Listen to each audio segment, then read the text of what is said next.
यदि एक सच्चा मसीह विश्वासी है तो उसे सब जानना जरूरी होता है कौन से ग्रंथ में क्या लिखा हुआ है।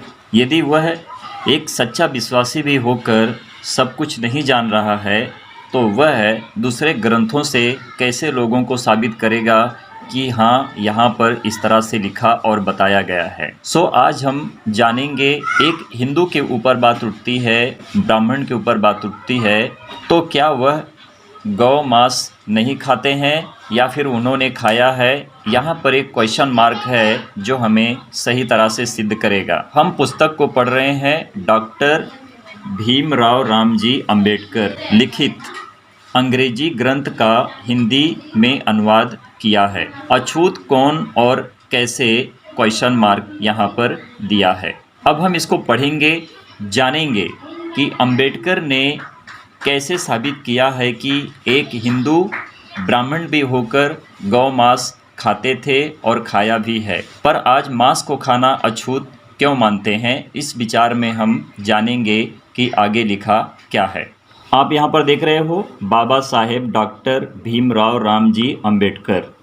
आगे देखो, इनके द्वारा लिखित अंग्रेजी शोध प्रबंध है। कहने का मतलब है कि इसे हिंदी में अनुवाद किया गया है। अब यहाँ पर वही सेम देखो जैसे मैंने आपको वहाँ पर दिखाया था। यहाँ पर लिखा है अछूत कौन और कैसे क्वेश्चन मार्क बताया गया है। आप यहाँ पर देखिए, मैंने बोर्ड रखा है, चैप्टर 13 है।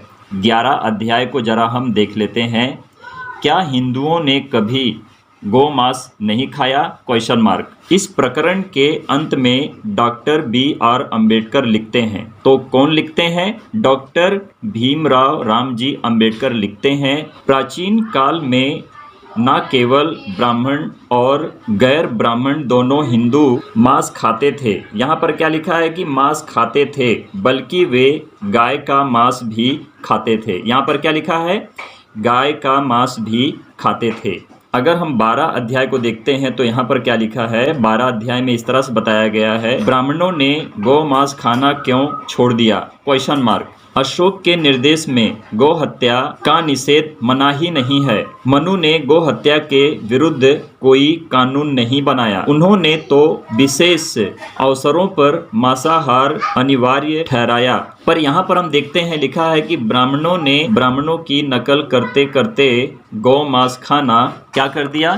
छोड़ दिया है। और जब हम अध्याय 13 में देख रहे हैं तो यहाँ पर लिखा है ब्राह्मण शाकाहारी क्यों बन गए, क्वेश्चन मार्क। ब्राह्मणों ने न केवल गौ मांस खाना छोड़ दिया, बल्कि उन्होंने किसी भी प्रकार का मांस खाना छोड़ दिया। इस पर इस अध्याय में शोध चर्चा है और जो हमें सही रीति से पता चलेगा। अब यहाँ पर देखिए, लिखा है पशु का मांस देवी देवता को भेंट किया जाता था।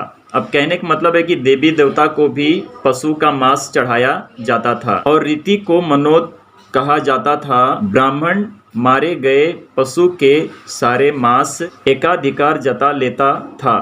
मनु ने गौ मांस खाने की मनाही नहीं की। और यह बात मनुस्मृति अध्याय 5 2 श्लोक 56 में कहा है, मांस खाना मदपान करने और मैथुन करने में दोष नहीं है। इस तरह से यहाँ पर बताया गया है जो हमको मनुस्मृति की पुस्तक में मिलेगा। यहाँ पर जो लिखा है मनुस्मृति अध्याय 5 2 श्लोक 56 में हमें मिलेगा। तो हम मनुस्मृति की पुस्तक को अब देखेंगे कि वहाँ पर कहाँ पर कैसे लिखा है। देखिए, यह मनुस्मृति की पुस्तक है।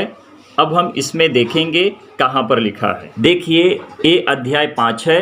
अब हम इसमें 56 श्लोक में जाकर देखेंगे वहाँ पर क्या लिखा है। चैप्टर 198 मनुस्मृति।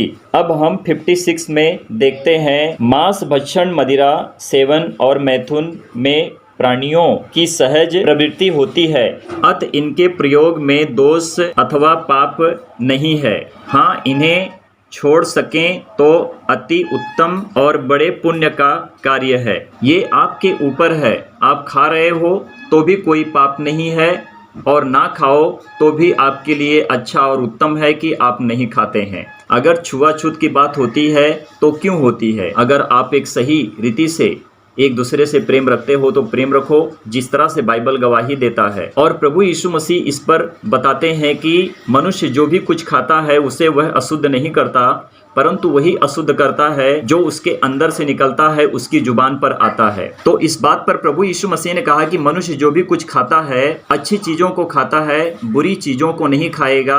परंतु जब मनुष्य खाता है तो पचने के बाद जो उसका मल होता है संडास के द्वारा निकल जाता है, परंतु जो मनुष्य की जुबान पर आता है, जो मनुष्य बुराई करता है, पाप करता है, निंदा करता है, एक दूसरे के विरोध में रहता है, गालियां बकता है, वही जुबान उसे अशुद्ध करती है। क्योंकि यदि मनुष्य अशुद्ध है तो परमेश्वर की दृष्टि में वह मनुष्य सबसे बड़ा पापी है, और पाप मनुष्य की मजदूरी है मृत्यु। और जब परमेश्वर प्रभु यीशु मसीह बादलों के ऊपर आएगा तो हर किसी का न्याय अपने वचन के अनुसार ही करेगा।